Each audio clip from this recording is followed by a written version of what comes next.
Under the Radar, bringing movies and people together, one frame at a time.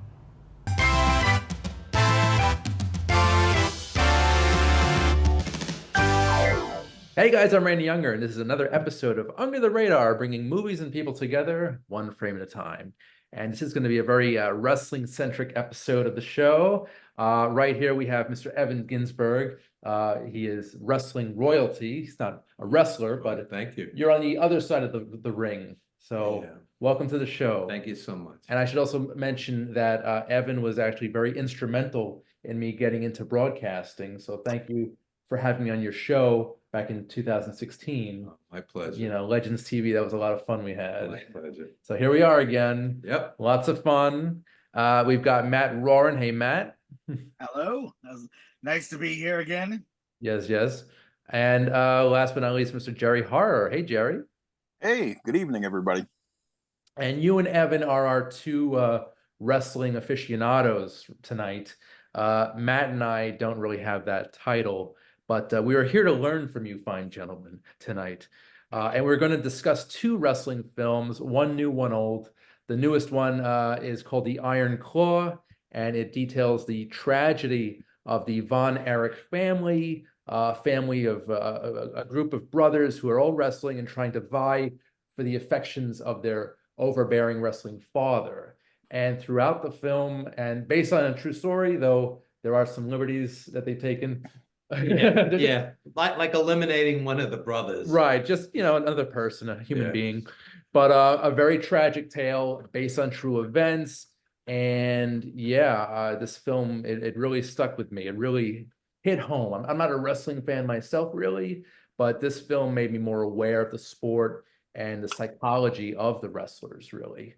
We're also going to be discussing later on an older film from, it's not that old, it's from 2019 called Fighting with My Family, which details the rise of young female wrestler Paige from England. And that movie's not as intense as the Iron Claw. It's kind of night and day, really.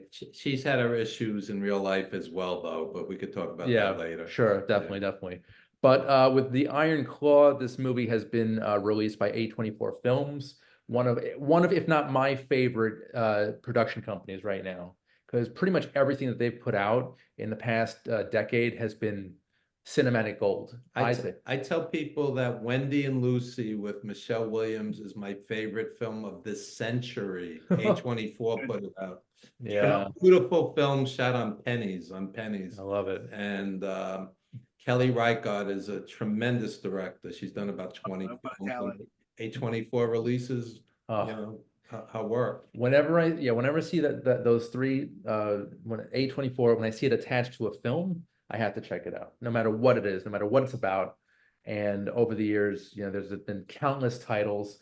Everything Everywhere All at Once won Best Picture at the Oscars last year. But I digress. We've got the Iron Claw now, and we've got a fantastic cast led by Zac Efron, who I think he's been doing some steroids here, but that's not, you know, the case here. Also, Jeremy Allen White of The Bear and Shameless. He's actually part of the reason why I wanted to see this movie. He's a fantastic actor. If you guys haven't seen The Bear, it's one of the best TV shows out there right now. And you've just got a great supporting cast. And the story is sort of true, you know, but it's true, all right. Yeah. The Von Erich quote unquote curse, much like the Kennedys, there were 6 brothers and 5 did not make it. And this movie actually eliminated brother Chris because the director felt it was too much. It was just too much for the audience to bear. And as a quote unquote wrestling person, I was associate producer on The Wrestler, and also I'm the senior editor over at Pro Wrestling Stories. I've had friends die in this business. Tiger Khan, who wrestled for the Hearts, one of my dearest friends, died at 33. The wrestling quote unquote cocktail, steroids, you know, drugs, alcohol, right. You know. So I'm sitting there watching this film like I'm watching the Titanic, because I know exactly who's going down with the ship before the Iron Claw ends. And Hmm. beautiful performances, tremendous acting. But I had this gnawing thought throughout that just like when you were watching Will Smith play Muhammad Ali and you go, that doesn't look like Muhammad Ali, that's Will Smith. Right. Zac Efron didn't look like Kevin, and the other brothers, there was the slightest resemblance. Kerry was about a half foot shorter than in real life, and Zac Efron's body was more like Kerry's than Kevin's, and the only guy that really looked the part was Fritz. The actor that played Fritz looked like Fritz. Yeah. But I'm sitting there and I know exactly what's going to happen, and it's all grim. And the performances are great. The cinematography is beautiful. Those opening scenes, those black and white scenes with Fritz wrestling and being on the road, that was really powerful. We did a film. I was a producer, an associate producer, 350 Days, and the opening shot is Greg Valentine on the road in this beaten up old car in black and white. So, you know, these guys were on the road. Greg could tell you every highway in America. He knows every road. He's been everywhere. Right. And these guys, you know, 300 plus days a year, these guys were on the road, and sex, drugs, rock and roll, and it does in a lot of them, including the Von Erichs. There you go. Wow, yeah, it's really a crazy lifestyle that these guys, they're not just athletes. They're rock stars. It's not just physically, it's emotionally, it's mentally, it's like a marathon that these guys go through. These guys are in a different town, you know, every night of the week, especially back then. It's not quite as bad today, but back in the 80s, these guys, you know, it's superhuman what they went through. And there's a long line, a mile-long line of wrestlers dead before their time, including the Von Erichs, with the exception of Kevin. Spoiler alert. Didn't most of them die like mid-30s? A lot of them died in their 20s, 30s, 40s. There's only so much the human body could take. That's right. Even wrestling itself is not conducive to a healthy body. I've been on the road. The Iron Sheik was in a wheelchair. Lou Albano was in a wheelchair. You know, I was an agent for many years, and I took these guys, you know, the toll that it takes. In wrestling, they call it a bump card. There's only so many bumps on your bump card. In other words, gravity isn't fake. Right. The result is predetermined, but you throw a 300-pound guy in the air, and you know, it's going to eventually. Wrestlers hate the word fake. They go, my hip replacement wasn't fake. My 3 divorces weren't fake. My kid's not talking to me wasn't fake. Me missing my kid's graduation wasn't fake. Right. So, so Jerry, you're also into wrestling, I just wanted to hear what you thought of this film and also the historical inaccuracies. Well, shockingly, I really think this film came out a little too late, a little too close to Oscar season, and I hope it doesn't get overlooked because sometimes it gets swept under the rug. Like you saw the way they rolled out Poor Things. They started screening that in October, and I think they would have been well served to start screening The Iron Claw earlier in the fall. But shockingly, this film was number 6 on my top 10 of 2023. Nice. It stayed with me. It's haunting, despite, you know, just like Evan, I know the story very well, a little too well. And it became one of those things where I'm just waiting for the other shoe to drop. Like, I knew the second Kerry starts the motorcycle, I'm like, oh, God damn it, I know what's coming. Yeah. So that kind of messed me up a little bit. Really just reiterating, I look, it's probably the best performance we've ever gotten out of Zac Efron. You know, it's saying a lot. I agree with that. Yeah. Jeremy Allen, he's so red hot right now, and you know, you could have put him in anything, and I think people would have gone to see it. But it's a beautiful film, obviously shot on film. Actually, shot on film. They shot this on Panavision's 35. It looks beautiful. I think they should have included the other brother. Just because of the simple fact that it kind of taints the legacy. I think the silver lining of this really is that, and it's David, right? David's the brother that Zac Efron plays. Efron is Kevin. Kevin. He's, excuse me, it's so many brothers. Right. Can't keep Too track. many. Kevin, I think it's come full circle because he did like, some tours. He's been in Texas and he's talking about it. So I think it's been a cathartic experience for the fans in Texas, as well as, what's left of the family at this point. Well, his two sons and daughter are professional wrestlers now, so hopefully they'll fare better than the rest of the family. Because I was saying before the show, they left something very important just hanging when Kevin sells WCCW to Jerry Jarrett. Yeah. Fritz says, you'll never step in my house again if you do that.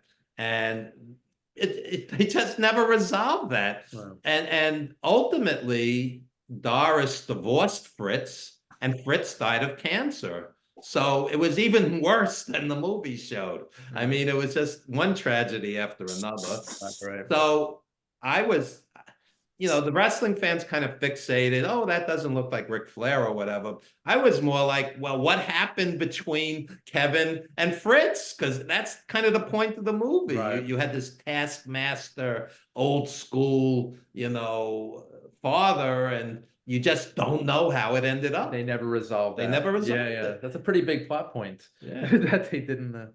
The one thing I think that they left out really quick is that the effect that it had on the Texas community, not just the wrestling fans, but it was just everybody they became engrossed in it. And one tragedy after another, you get a little bit of a glimpse in that. You see one of the funeral shots, but it really, because what happens is like, this is pre-reality television. People are so invested into this family, and ultimately it becomes too much to bear. And I think they could have showed a little bit more of the effect it had on the community. That's a good point. Small. It's nitpicking. I'm nitpicking. No, that would have been good. Yeah, they really don't talk about the community outside of the family, really. And that would have been a nice dynamic to kind of like compare.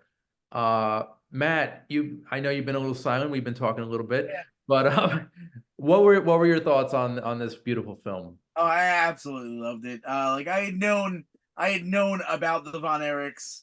I remembered Kerry existing in WWE.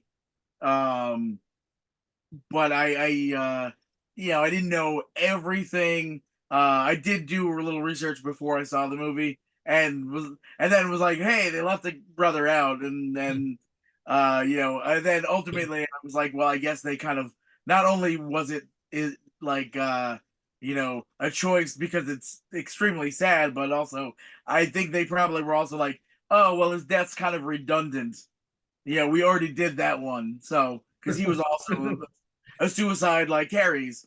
So I think they were kind of just like, well, why show it twice? Like, but I mean, everything about it as a motion picture, I thought, for someone who's not a wrestling head or anything, like, I just thought it's a good gateway. Like, normally, like it's like I liked wrestling when I was younger, and then like quickly kind of like fell out of it. And it's like things like this, and like I read Mick Foley's first book, and reading about it like made me more interested in wrestling. And I'm like, oh, maybe I should check it out. Like maybe I should get more into it. Right. It's fascinating. Like the people are just extremely fascinating. And the talent. It takes so much work I mean, it's like you're basically the equivalent of an improv comedian, like the best improv comedian, an athlete, and like a rock star. It's like you're doing everything. Yeah. And that's got to take so much out of a person. I have so like, when I was younger, like I was very into like, it's fake and whatever, and like now it's like I like so much respect for wrestlers. You know, it's like, I mean, even watching like people like John Cena, you know, it's like, and like especially Dave Bautista, you know, coming out of and being these amazing comedic actors and everything. It's, you know, and it's all because of what you learn wrestling. It just makes you like you're on the, you know, top of your game at all times, and it's just you know, I just love seeing them in that element. The Wrestler was another movie where, you know, it's like I love the kind of the dance of it all. You know, it's, you know, the spectacle. You know, it's just like very fascinating, and I just like, this is definitely in my top 3 of the year. I haven't narrowed down yet, but I absolutely love this movie. It affected me in many ways. Yeah, I mirror those sentiments, Matt, for Yeah, sure. And the wrestling sequences were really done very, very well. They were actually choreographed by the Sheik, Chavo Guerrero Jr., actually. Chavo Guerrero's from a great wrestling family. He Yeah. played the Sheik in the movie, Yeah. but he worked on Glow. Oh, that's Yeah, oh, a great another show. thing I recently watched and I absolutely loved, Glow and is I wish tremendous. they finished that up. Yeah, for sure. They just Yeah, kind of pulled the plug on that one, but Yeah. we got a good, was it 2 seasons on that, right? and I think was it 3? Or was it with just one? No, it's 3 seasons. I think it was 3. Yeah. Great show. But Yeah, I think that they blended the wrestling sequences with the actual human drama very, very well. Yeah. I thought it was balanced extremely well, and that's what I loved about it, the balance. I kind of wanted a little bit more with you know, the relationship with Lily James, who yeah, played Kevin's love interest. But I think overall this would be on my top 10 for the year as well. I don't know what number yet, but it's definitely on there. Thank you, A24. yeah. So, all right, guys. So our second review, this is our retro review of the evening. This is Fighting with My Family. And, you know, I first saw this when it first came out in 2019. I loved it back then. I rewatched it a week ago. I love it even more now. And that's because I want to marry Florence Pugh. But, Yeah. yeah, she's fantastic in this as Paige. And her interactions with her family is just so genuine, so great. We've got Lena Headey, and we Penny. is it Heady? It's Heady. Yeah, you're right. Sorry, Lena Headey and Nick Frost of the Five Cornettos trilogy, the Cornetto trilogy. Fantastic, really funny British family, working class family, and Paige kind of just she goes up the ranks of the wrestling WCW, and her brother is basically he's not up to snuff basically. He wants it so much, but it's always just dangling right in front of him. Yeah, she ended up in WWE and Right. became a big star, and he was kind of left behind, but it was a close-knit family, and ultimately he supported her, and it was a very well done, warm, funny movie. The Rock has some colorful cameo bits in it, and I don't think it touched the Iron Claw, you know, Right. as far as a great film, but it was definitely worth seeing. Yeah. And WWE churns out a lot of direct to video, you know, grade B action films, the Marine 4, 5, 6, 7, 8, 9, 10. And you know, so they shot a little higher with this. It's a good film. Yeah, it's a good film. It's a warm film, and it's about family, like really genuine family film, and a quintessential dramedy, I'd say. Also, you have a really, really good performance from Vince Vaughn, who's basically like their coach while they're training to become wrestlers. And he's got some great typical Vaughn one-liners in there. He's always good. He's great. He's always the same character, but you know, it works. And yeah, you've got Dwayne Johnson in there who has some great cameos. And yeah, this is I think the first film I ever saw Florence Pugh in. And this is the beginning. In 2019, actually, she did a number of films, including Midsommar or Midsummer, however you want to pronounce it. And that was, in my opinion, the beginning of her career, her So breakthrough. that's a wild film. I saw that. Yeah, it's Yeah. crazy. Also A24. Yeah. And fantastic film in its own right.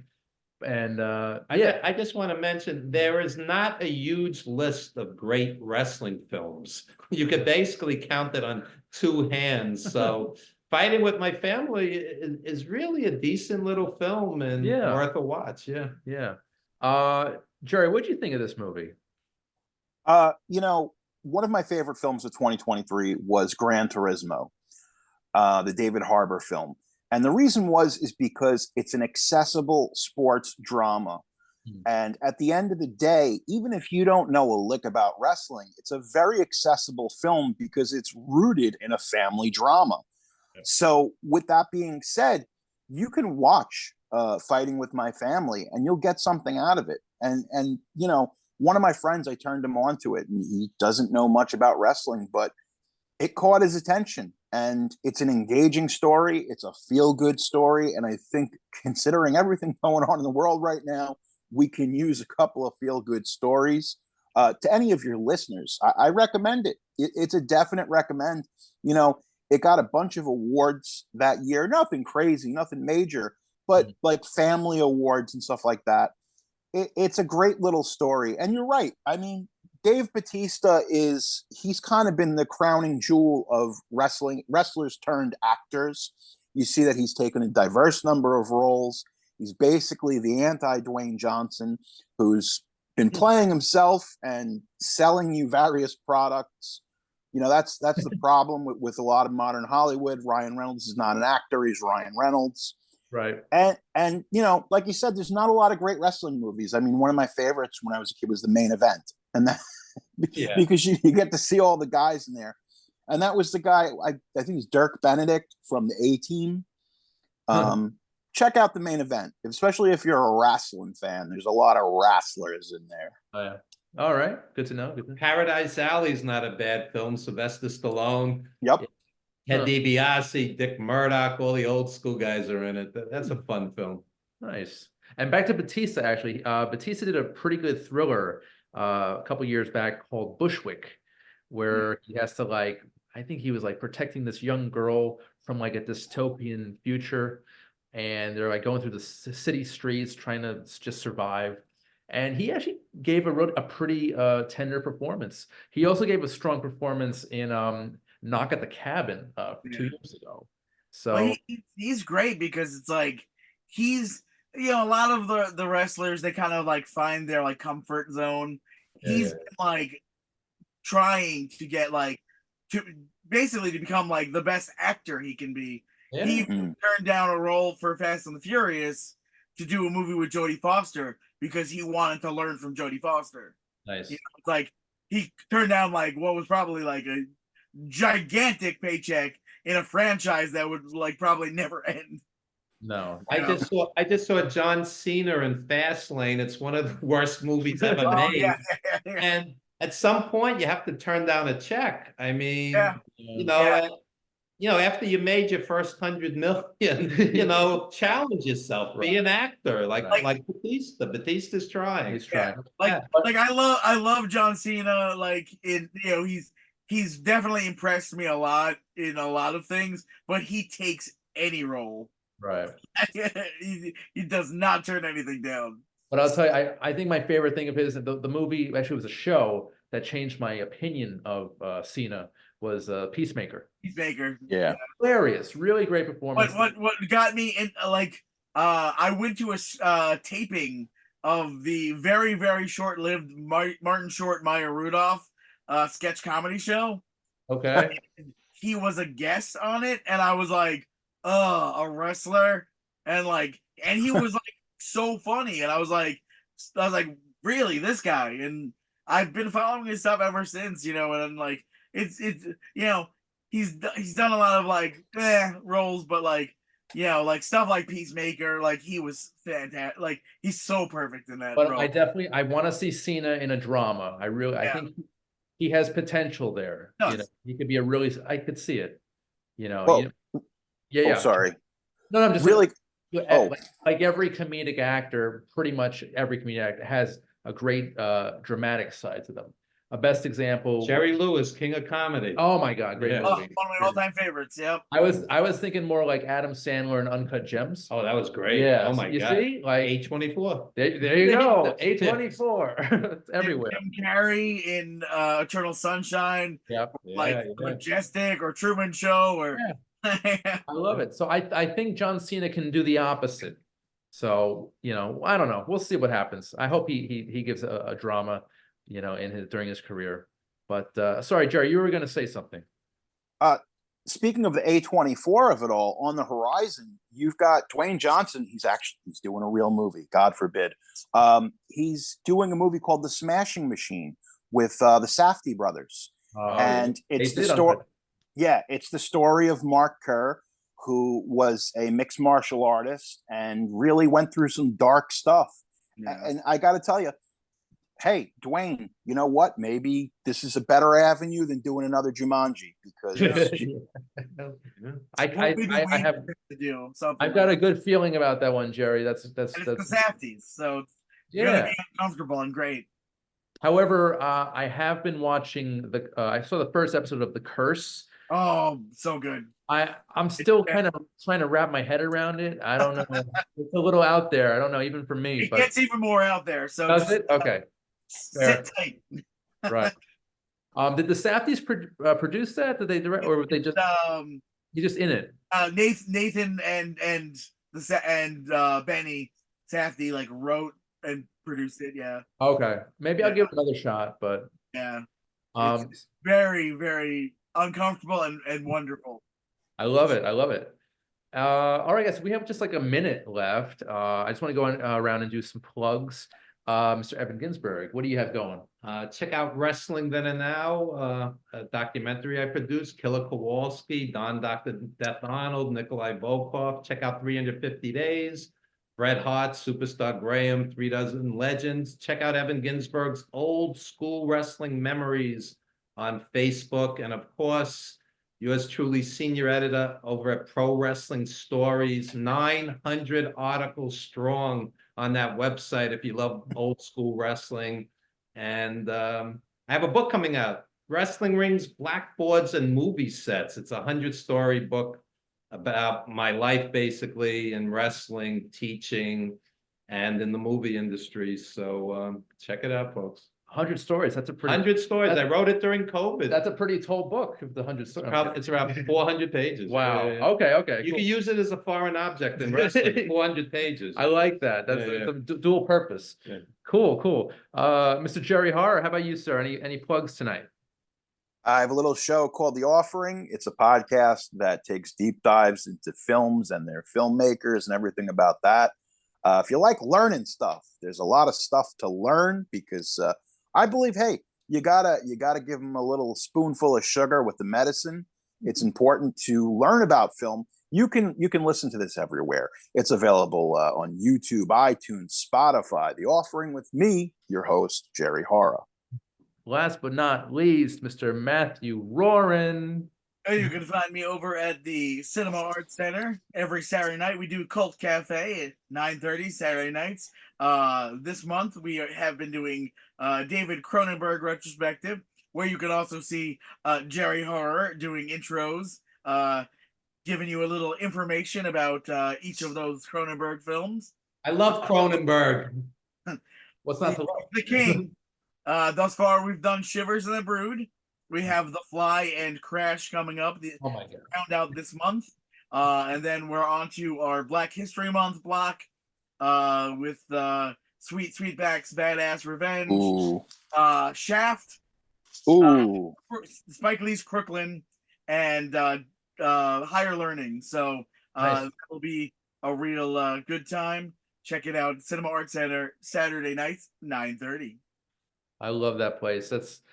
So I was there last summer for the zombie movie marathon, and I'll never forget that night. It was from 8 p.m. to 5 in the morning. Yeah. You guys were That sounds like fun. Yeah, and it was a packed house too. And you know, it was great. It was just great company, great movies. First time I ever saw the Reanimator. Loved it. And Matt, I want to thank you again for that wonderful evening. Oh, you're welcome. And I want to thank everybody else on Thank this you. panel for Thank being you. with me tonight to discuss some wonderful wrestling films, one of which was definitely on my top 10 of the year. Evan, would you say it might make your top 10? I wouldn't say the top 10, but I respected it. And there's some beautiful scenes. And the scene where the mom talks about having to wear the black dress to another funeral just tore your heart out. You know, great performances and some great moments. But it's a tough film to watch. Yeah, tough. So painful. So for those listening and watching, if you haven't seen the film already, just go in, you know, with a mindset that it is a very heavy film, extremely depressing, but really beautifully done. Very good performances, great direction, and yeah, That's it in a nutshell. there it is. You summed it up. Boom. Would you guys put that on your top? Jerry, I know it's on yours, right? Number 6. Yes, sir. Matt. I would say it's in probably my top 3 of the year. Wow. Okay. It's definitely top 5. It's up there. I still have to work things out, but you know, it's definitely up there. And I you know, when a movie like it you know, it affects me that much, I'm like, you know, like, oh, gotta give it love, you know. Of course, of course. Oh, and before we go, I meant to do my plugs actually. If you want to see new episodes of Under the Radar, the video version, it's on Manhattan Neighborhood Network, Mondays at 11 a.m. Eastern, 8 p.m. Pacific. Also, you could check out the podcast, which you're listening to right now on SiriusXM through Slam Radio, and that's every Thursday at 8 p.m. Eastern, 5 p.m. Pacific. Also, feel free to go onto the Under the Radar YouTube channel, subscribe and share, spread the love. Gentlemen, I want to thank you again. This has been great. Evan Ginsberg, Jerry Har, and Matt Roran. Thank you so much, gentlemen. And always a pleasure. Always a pleasure, gentlemen. Thank you so much. And I'm Randy Younger. This has been Under the Radar, bringing movies and people together one frame at a time. We'll see you next time. Take care. Under the Radar is brought to you by Magnitude Jewelry. Add a 2 to match your attitude. Patent pending, interchange genuine gemstone and crystal EMF protection jewelry. For more information, please visit magnitudejewelry.com/gemgirl or call 718-268-6634.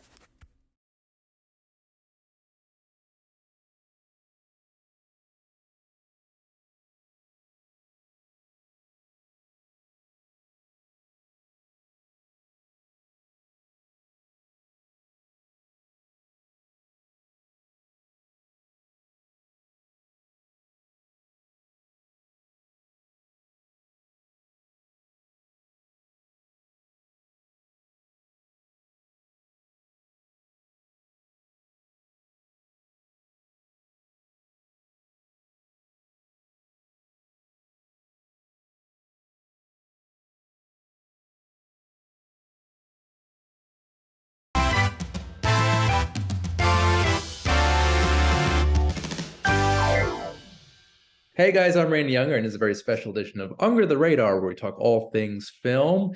And I have a very special guest with me tonight. We have filmmaker Daniel Poliner of the new drama Come Find Me. Daniel, how's it going? Great. Thanks for having me. Sure. Thank you for taking the time. So I saw the film the other night. It's really wonderful. It's emotional. It's moving. It's about the characters and actual human beings in a time when we have movies that are about aliens and superheroes. It's very refreshing to see a movie like this.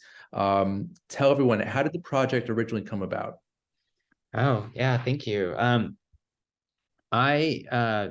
It's funny, my son who did these drawings is now 6, and I finished the first draft of the script the day before he was born. I originally wrote it for this actress, Sol Miranda, who plays one of the 2 lead roles in the film. And she had been in my first feature film called Jack Jules, Esther and Me, which will be the same company that's releasing this film is re-releasing that film as well. So you can look out for it. And she played a more of like a supporting character in that film. And I just, like, the moment I met her, I was like, oh, like, shit, like, sorry to swear, like, she's just got so much spirit, so much talent. It's like oozing out of her. Like at her audition, like I started crying, then she started crying. Like I was so moved that I had always said to her, I'm going to write something for you, you know, that I want to base the whole thing around you. And that's really where it started. I wasn't sure whether it was gonna be a short film or a feature film. I knew that I wanted her. Eventually, I kind of settled on the idea that she'd be a school principal, and my wife works at a school very much like the one in the movie. And so I was just kind of, honestly, I just asked my wife, I was like, how does your principal talk again? Just say like a couple sentences like your principal. And then I just started imagining Soul, and that was it. And I just started writing, and so we shot what you saw as the whole second half of the film back in like 2017. And as we were editing it, and I was sitting there watching it with and you know, she had such an incredible performance. There's so many other amazing actors in it as well, but I was watching her, and I didn't know whether because at that point it was like a 45-minute movie, which is like too long to be a short and too short to be a feature. Right. Me and my editor were just sitting there watching her daughter, played by Victoria Cartagena, circling around here. There was a wedding in the movie where her daughter is marrying a Jewish person, and you're seeing the rehearsal wedding, and you're seeing her circle around, and her daughter is circling around, and Soul's character is watching her daughter, and there's this whole circle happening. And I remember like saying to my editor, I was like, this movie is about the two of them, you know. And what, you know, and what I ended up doing is I ended up sitting down and talking to Victoria Cartagena, who plays the daughter. And at the time she was shooting the show Manifest, and so her hair at that point was totally different. And I was like, you know, I think I'd like to write a whole first half of this movie about you and about your character. And particularly since her hair was different, I was like, all right, well, we don't need to make it all be at that same weekend that she's getting married. I was like, let me actually just go back in time a little bit and just understand who she is. And in that journey, understand their relationship. And I think, so it's kind of a crazy way to make a feature film, because it was like, a lot of it was written in 2016 and 17, and then shot in 2017. And a whole new portion of it was written in 2019 and shot toward the end of 2019, and then put together. And yeah. So yeah, what was it like basically piecing together a movie over 5 years? I mean, how challenging was that? I think in some ways it was one of the most profoundly moving and like cathartic experiences. There's a moment where, you know, you're literally seeing the characters hand off. The first half of the movie is all entirely from the perspective of the daughter. And when you watch it, and then all of a sudden it comes up and it says 2 years later, and it really is 2 years later, and the actors look different. You know what I mean? They look like 2 years has passed. Right. There's something really exciting about that. On a granular level, it's an ultra low budget movie, you know, which means that everybody in the crew was either working for free or for minimum wage, you know. And like, it's no joke, like the reason that whole movie moved back 2 years, I'm so glad that it did in terms of the storytelling, but like Victoria had another job, she changed her hair, and so I had to rewrite the story to fit that, you know what I mean? And it's one of those things where I'm like going to be forever grateful. The same cast and the same crew just kept coming back for, we're going to do 2 days to pick up a couple more things.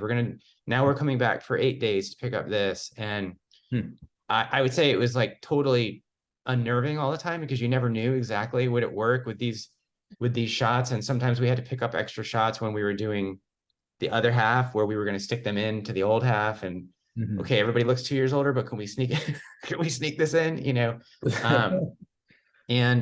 So it's a tightrope all the way to the end. I mean, we were playing with it literally up until we locked the sound a few months ago, and with Soul, and in particular, Soul was watching the cuts and giving me notes, and I was literally reworking some of the voiceover, and honestly, like dubbing in a little bit of new dialogue, just to make sure that we landed the plane and the two pieces came together to give this what we really wanted, which is like, how can you tell a story about two different people and their relationship and the love that they share, but really be from the two different perspectives.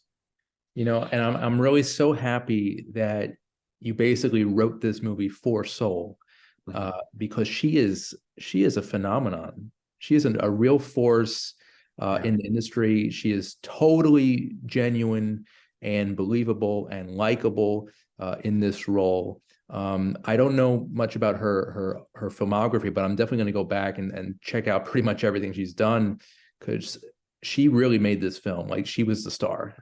Yeah. I mean, that was the design from the beginning, because I knew, like, from the moment I met her, I was like, I can't believe other people aren't just writing her huge dramatic pieces. And she's primarily known because she had a recurring role on Unbreakable Kimmy Schmidt. And so she was on that show for many years. More recently, she did a show on Netflix, Archive 81, I think, on Netflix. But she's a perennial New York City character actor who's always, like, there's so many of them. And I'm really proud that so many of them are in our movie. Like, there's just a ton of New York City actors, theater actors, people who've gotten by doing episodes of Law and Order, and happy to, like, it's a grind. And I was really I just felt like consistently I wrote for actors like that I knew. You know what I mean? And so every actor, with very few exceptions, every actor was walking into a part that was written for her, or him. And that's the advantage of being in New York and having all of this production, all this theater, ready to go. Yeah. Yeah, and I just want to add, I'm a native New Yorker, born and raised in Queens. Oh, great. And I just absolutely love seeing New York portrayed on screen, when it's basically a character all on its own. And it's just really special for me to see it captured on film. And this film is no different. You definitely, especially the scenes with Christina doing her early morning jogs. Yeah. It's great. It's like I felt right there with the characters. But tell me a little bit about the casting. How did you come across the actress for Christina? Were there other actresses in mind, or was it always for her?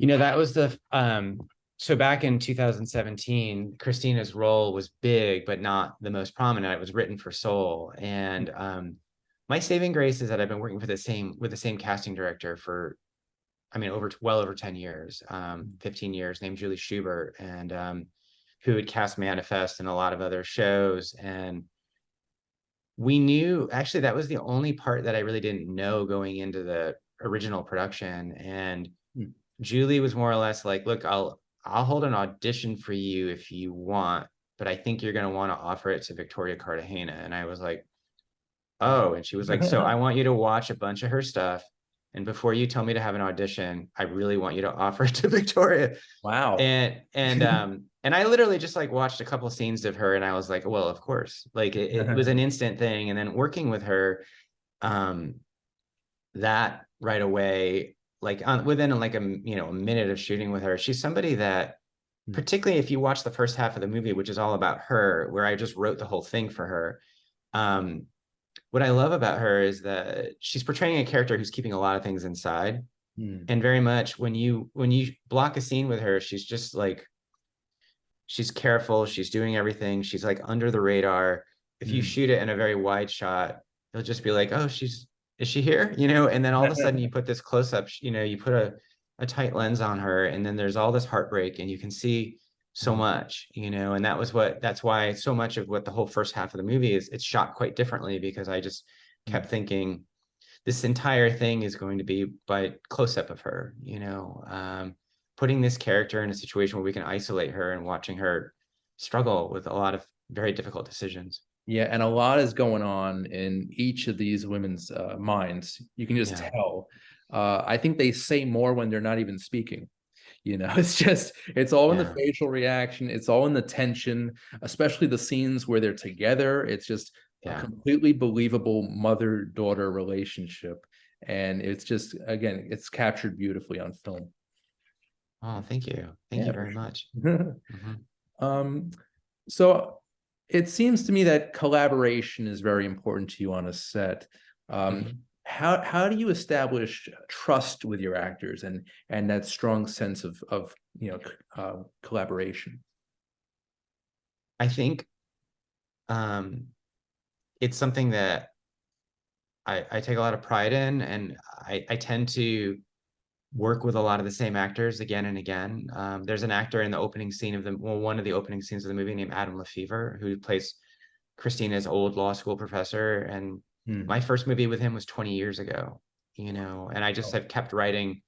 And again, I think some of the trust comes from, I just was like, okay, there's going to be a professor who's going to be kind, who's going to be looking out for her and trying to help her get a job.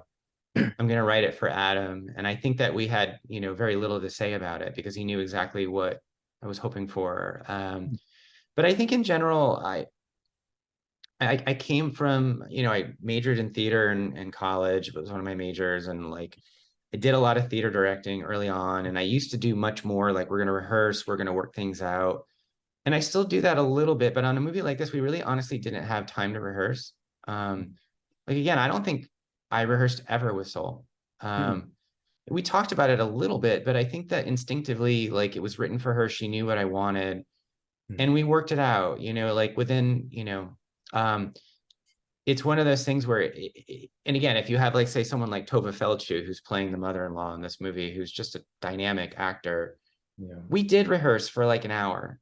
Like she met with us for like an hour, you know, but it was, again, it was a situation where the part was fitting her so beautifully that the only issue is that it was more like I could also improv this and this and this. And it was like, oh my God, this like embarrassment of wealth where we're going to just have to see what we want to, you know, because, you know, the only other thing I'll say is that when you're at this budget level, you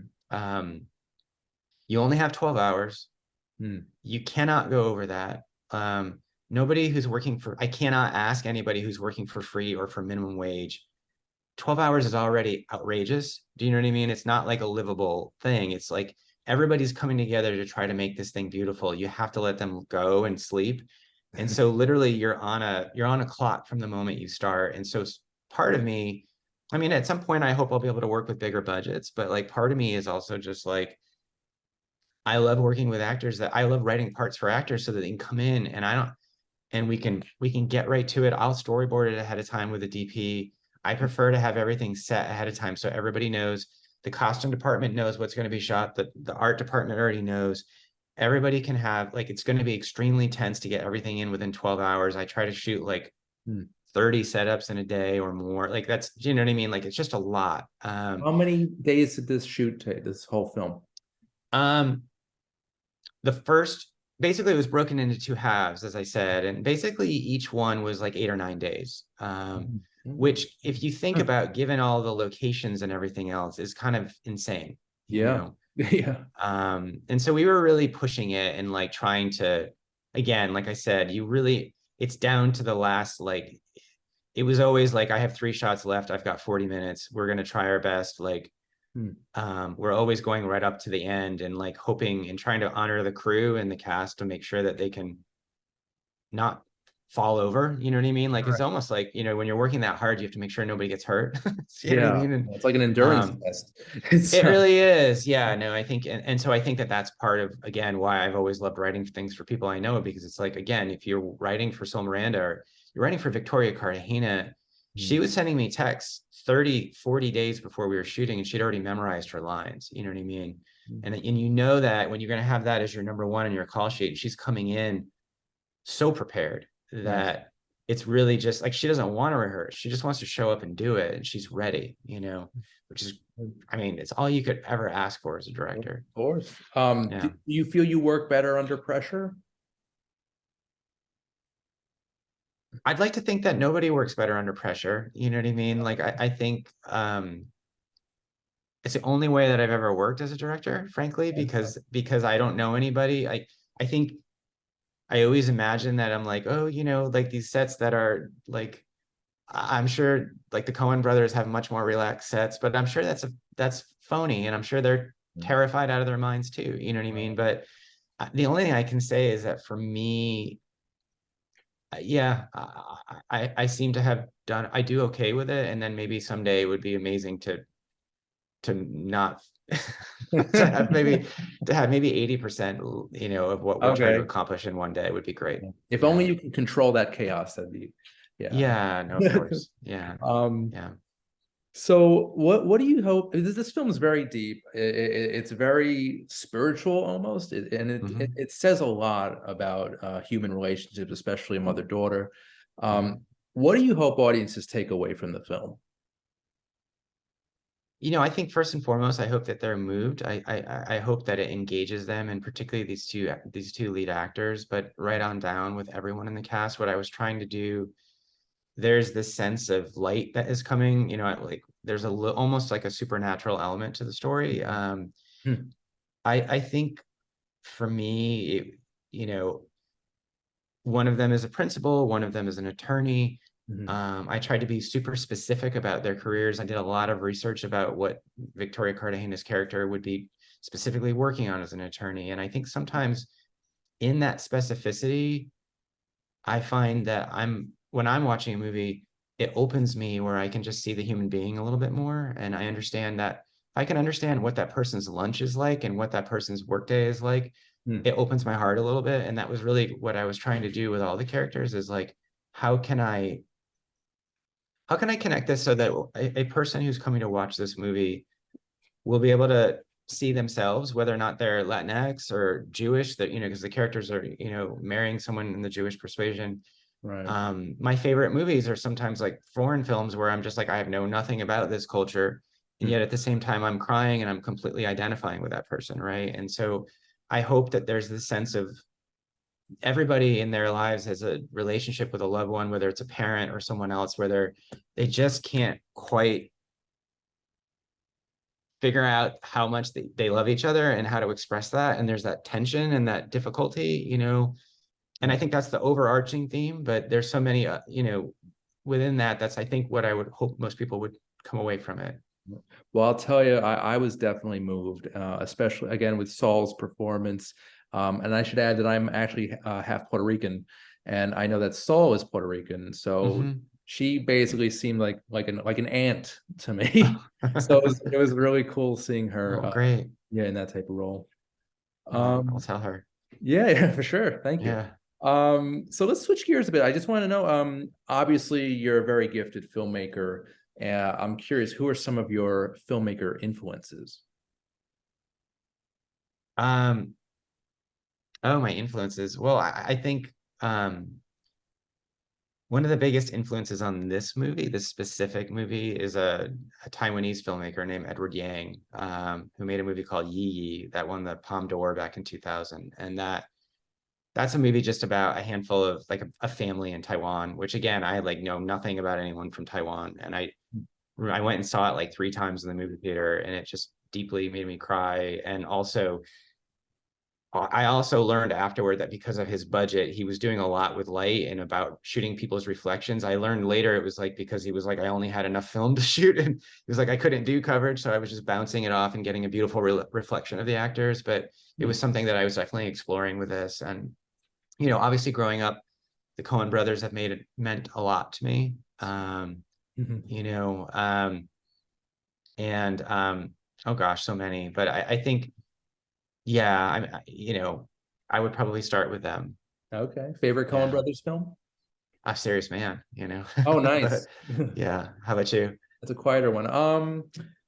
I think it's a toss up between Barton Fink and The Big Lebowski.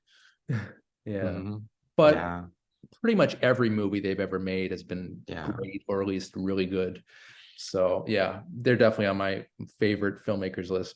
And I think you're going to be on that list too, Daniel. Oh, thank you. I You're getting hope. there. Yeah, for sure, for Someday. sure. Someday. Yeah. Oh, thank you. So I'm curious, what are some of the other challenges you faced on set? Well, I think it's, you know, I think it's really probably the best way to describe it is that the type of filmmaking I do, I would call favor-based filmmaking. And like, and again, I would say that some of the challenges are just like, some of it is logistical and some of it's personal. We don't have any money. So honestly, in some of these scenes are written specifically where I'm like, I think I can get a doctor's office. I live in downtown Brooklyn. So it was like, I knew that there were a handful of hotels down here. And if I was just persistent enough, one of them I could maybe guilt into giving me like, you know, a bunch of hotel rooms for nothing. I knew somebody who was a lawyer who was going to maybe let us in and shoot all those law firm scenes for free, which we did. And I think literally just getting crews in New York City getting gear. There's no way, you're not like, when you're at our financial level, there's no way to park. You can't like have it like, anybody who's ever been in New York City sees these massive trucks whenever there's a film shoot, and like, we didn't have that. You know what I mean? Like, we didn't have that. And also when you're working for 12 hours, it became this thing where it was like, okay, but wait, now we have to get all the gear across the city. Now what? You know what I mean? Right. And who's going to volunteer to stay up for an extra 4 to 6 hours to get to, like, we're going to have to rent a truck. We're going to have to load it into the truck. All of those things are logistical nightmares. Who can I get who's going to be willing, who's an experienced gaffer, who's an experienced key grip, who's going to be willing to work for minimum wage? You know what I mean? Yeah. When any other show in New York City is paying, you know, like, honestly, people like that are $700, $800, $900 a day, you know? Yeah. And I think the personal element that comes with that is, you know, you have to be, for me, I'm like, I have very high standards for the storytelling that I want to do. Obviously, you could probably tell that it's like something that I'm storyboarding every shot. I'm agonizing over every line. They're written for people. And yet at the same time, I don't have the money to just like, I just don't have enough money to do anything where everybody's coming here as a favor. You know, that's why I was calling it favor based. And so you're in that weird zone where it's like, we were in a doctor's office for one of the scenes, and I remember her being like, whoa, this isn't what I thought. And I was really hoping you guys could leave within the next 2 hours. And it was like, and I'm like, okay. Oh boy, crunch time. Yeah. And there's all that stuff about like, okay, you're here, and are you going to commit to, and I think what's great about Soul Miranda and so many of the other people working is just like, hey, we're here. We're doing this. We would have done it for free. You know what I mean? So we're here. Don't feel bad about our feelings. Like, because half the time I'm walking around being like, oh God, these guys are going to be so mad at me because I actually want to do that scene again. I don't think we have it, and I want to do it again. But I'm like, and you have to, I think it's actually, to be honest with you, it's a personal thing that I'm working on. It's just like, if everybody's here, they're here to honor the story. You got to tell them we got to do it again, you know, and that's a real battle, you know? Oh, the plight of indie filmmaking. Yeah. But I'll tell you, the movie looks great. It doesn't look like an indie film at all. It looks like thank you. You know, like a big budget film, which is great. And I guess that's mostly due to the camera and lighting setup. Amazing work by Colin Brazy, who's our DP. Yeah. Perfect. Yeah. Yeah. All right, Daniel. So we got about another minute or two. I just want to. Are there any other projects you're working on now that you could talk about? Well, Sol and I wrote a short film that we shot over the summer, and we're going to be hopefully having it screen in festivals. We wrote and produced it together, and we shot it in her hometown. And that'll be coming out hopefully this spring on some festivals. And I think once this clears, I did that honestly because I remember I just said to Sol, like, we're having such a good time working together. And I was like, there's no way we could raise enough money to make another feature film right now, but let's just go do something, you know? And because I think as a director, you got to keep working, you have to keep getting on set. And so for me, it was just a matter of like, let's do that, you know? But once this It'll be clears, a short film. it's a short film. Yeah. It's going to be, yeah. And that'll hopefully, you know, we'll hopefully be bringing it to film festivals in the spring. Nice. And, you know, once this movie clears, I have a handful of outlined ideas, and I'm going to sit down and pick the next one that I'll write for the next feature. Exciting. Very cool. Very cool. Yeah. All right. So how can people Come Find Me? How can they come find me? Or Come Find Me movie. Yeah. Well, okay. Anybody who's New York City based, starting Friday, we're going to be playing at the Village East Cinemas Nice. the 13th through the 19th of January. Okay. There's going to be talkbacks Friday night, the 7:15 show, Friday night through Monday night. I'll be there with various cast members. Soul Miranda will be there most nights. And Soul Miranda, Victoria Cartagena, and Tova Felci will be there on Sunday night. And so anybody can see it at the Village East Cinemas. There's like 5 shows a day. Also, it's available on Amazon, Vudu, Apple TV, Google Play. So starting Friday, it's streaming everywhere. So please watch it, and these amazing actors. That's so cool. I'm so happy for you, Daniel. This is exciting. The film is great. I'm positive audiences are going to love it, because it definitely resonated with me. Oh. So yeah, it was just a beautifully made human drama. And also I wanted to mention the school, the elementary school that she used was perfect. It was a perfect location for those scenes with Saul. So I just want to throw that in there. Oh, yes. Thank you, Brooklyn New School. So, yes. Perfect. Yeah. Awesome. All right. Well, thanks so much. Yeah, Daniel, thank you for your time tonight. This is great. Everybody go see Come Find Me. I'm Randy Younger. I'm your host for Under the Radar. Thanks for watching. We'll see you next time.